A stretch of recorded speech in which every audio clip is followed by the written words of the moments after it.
Trump's 70% tariff threats backfire. Here's how Carney's strategy leaves Trump stunned. In the high-stakes world of global trade, it was meant as a peace offering. In early July, Canada unexpectedly scrapped a controversial tax targeting American tech giants, a move designed to de-escalate tensions and restart talks with Washington.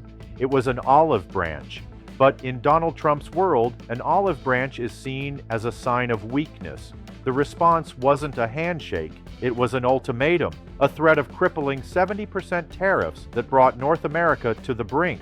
How did one man's calculated gamble turn Trump's playbook of threats completely on its head? To grasp the severity of the crisis, you must first understand the foundation it threatened. The U.S.-Mexico-Canada Agreement, or USMCA, was supposed to be the new bedrock of North American stability. It ended years of contentious negotiations and was hailed as a 21st century trade deal, securing a trillion-dollar ecosystem. For industries like automaking and steel manufacturing, the border was less of a line and more of a central nervous system. A single vehicle could have its parts cross between Detroit and Windsor half a dozen times before rolling off the assembly line. This was the golden age of integration, a renewed promise of shared prosperity. But a new front had opened in the global economic battlefield, the digital domain. Across the world, countries grew frustrated that American tech behemoths like Google and Amazon were making billions in their markets while paying minimal local taxes. The solution was the Digital Services Tax, or DST, a 3% levy on revenues earned in country. While France and others led the charge, Canada's plan to implement its own DST was seen by Washington as a direct attack on America's crown jewel industries. In the eyes of the U.S. Trade Representative, this wasn't a fair tax. It was discriminatory protectionism targeting American success. This simmering dispute became the flashpoint.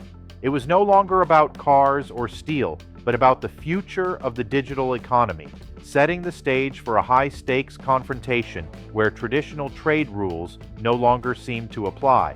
When Canada announced it was shelving the DST in early July, it was a clear signal to Washington: we want to talk. But Donald Trump's negotiating philosophy isn't about finding middle ground. It's about total victory. He saw Canada's move not as a goodwill gesture, but as a flinch, and he decided to press his advantage with overwhelming force. On July 10th, the White House dropped a bombshell. It announced plans for a 35% tariff on all Canadian goods starting August 1st, with a terrifying kicker: that rate could escalate to an unprecedented 70% if Canada didn't offer major concessions. The justification was that Canada was still dragging its feet on core U.S. demands, but the sheer scale of the threat revealed the true objective. This wasn't about the 3% DST anymore. It was about using the threat of economic annihilation to pry open Canada's most protected sectors. The White House was demanding substantive changes to quotas on Canadian electric vehicles and batteries, fearing they would undercut American production. And most critically, they targeted the sacred cow of Canadian politics, the dairy industry. For decades, American farmers, particularly in border states like Wisconsin, have looked with envy at Canada's supply management system, a fortress of quotas and tariffs often exceeding 300% that keeps American milk out and Canadian prices high. Trump's strategy was to use the 70% tariff threat as a battering ram to smash down that wall. By doing so, he could deliver a massive, tangible victory to his rural base in key swing states just months before an election. The logic was brutal and simple: create a crisis so severe that Ottawa would be forced to sacrifice its own farmers to save its entire economy. The administration expected a quick capitulation. They believed Canada, facing economic ruin, would have no choice but to come to the table and give up everything the U.S. demanded. The escalating threats, the public pressure, the impossible deadline — it was a classic Trump playbook designed to shock an opponent into submission. They believed they had Canada cornered with no way out, It was a massive misreading of their opponent and of the man leading Canada's response, former Bank of England Governor Mark Carney. Instead of panicking, Ottawa responded with the quiet precision of a grandmaster playing chess. Mark Carney's strategy was not to meet Trump's fire with fire, but to neutralize it with logic, law, and time. He recognized the DST cancellation for what it was, a small piece of bait. It accomplished its one and only goal. It reopened the door to negotiations. And the moment that door was open, Canada's tactics shifted immediately. Instead of rushing to a summit, Carney's team began a process of deliberate, meticulous delay. They flooded their American counterparts with requests for technical clarification. They demanded detailed data to support U.S. claims. They postponed technical meetings, citing the need to gather more documentation. This rope-a-dope strategy infuriated the White House, but it was brilliant. It dragged the fight away from Trump's preferred arena of public threats and into the slow, grinding world of trade law and data analysis. More importantly, it forced the U.S. to put its entire wish list on the table. Every demand regarding EVs, batteries, and agriculture had to be laid bare and justified. Trump's blitzkrieg had been turned into a war of attrition. While the slow walk was happening in the negotiating room, Carney was fortifying his defenses at home. In early August, the Canadian Parliament passed Bill C-98. On the surface, it was a routine piece of legislation. In reality, it was a legal masterstroke. The bill reaffirmed and legally locked in Canada's dairy supply management system, effectively turning it into a non-negotiable pillar of federal law. This was a legal wall. It meant that even if Carney wanted to, he could no longer trade away dairy quotas. The message to Washington was subtle but firm. You can threaten us with 70% tariffs over dairy all you want, but you are asking for something that is now legally impossible for us to give. This move provided a bulletproof shield for Canada's most politically sensitive industry, which is concentrated in the provinces of Quebec and Ontario, a region that controls a whopping 170 seats in the House of Commons. Carney had taken Trump's biggest target completely off the board. Carney's multi-layered strategy, the diplomatic bait, the bureaucratic slowdown, and the legal wall, had successfully maneuvered Donald Trump into an impossible political trap. He was left with two equally disastrous options. Scenario A: back down.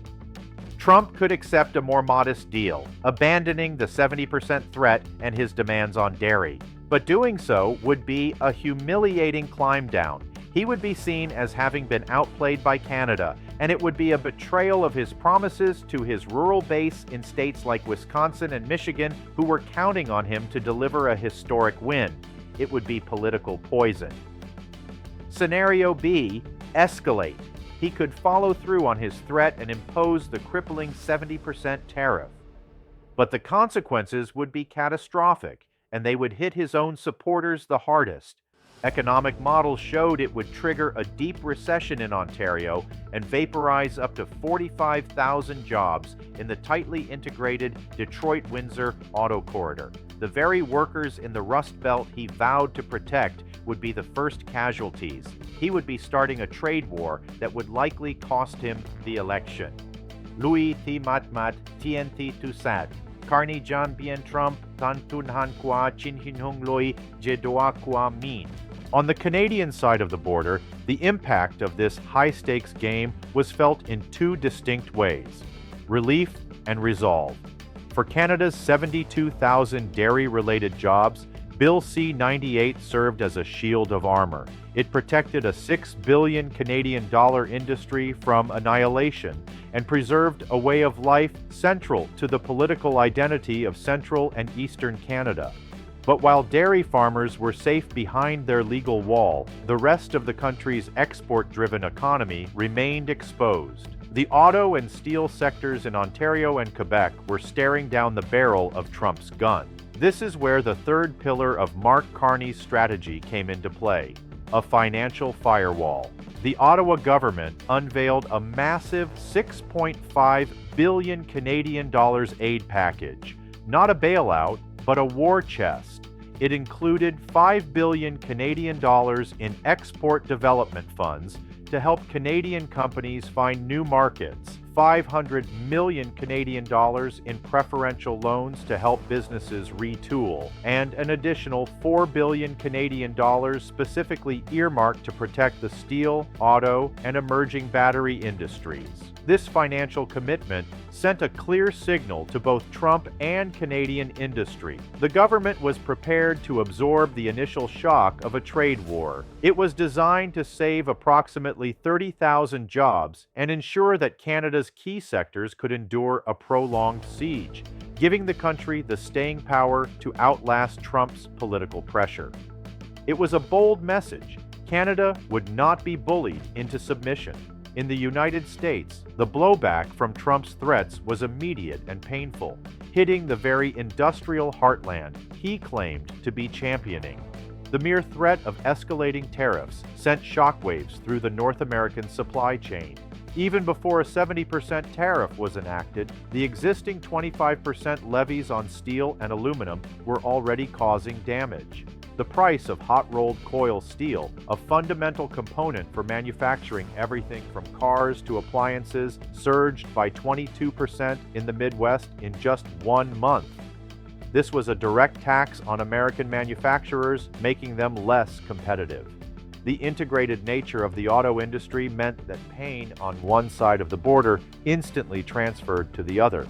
General Motors was forced to cut a shift and lay off 700 workers at its plant in Oshawa, Ontario, a decision driven by the instability and rising costs created by the trade dispute.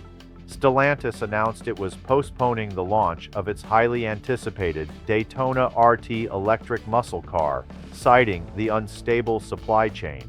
For American consumers, this meant fewer choices and higher prices. For workers in Detroit, the threat of 45,000 job losses wasn't a Canadian problem. It was a regional catastrophe waiting to happen. Trump's tariff gambit was meant to protect American jobs, but it was actively costing them. So North America arrives at its moment of truth, locked in a battle not of economic fundamentals, but of political will. One leader's strategy of chaos and intimidation has been met by another's strategy of patience, law, and financial fortitude. The deadline of July 21st is no longer just a date on the calendar. It is a showdown that will determine the future of the continent's economic relationship. Mark Carney's calculated defense has left Donald Trump stunned and trapped. He must now choose between a humiliating retreat and a mutually destructive war, with the fate of a trillion-dollar trade partnership hanging in the balance. In the race to define the future, will North America win together, or will both sides lose trying to go it alone? Are you American or Canadian? Share your story and your perspective in the comments below.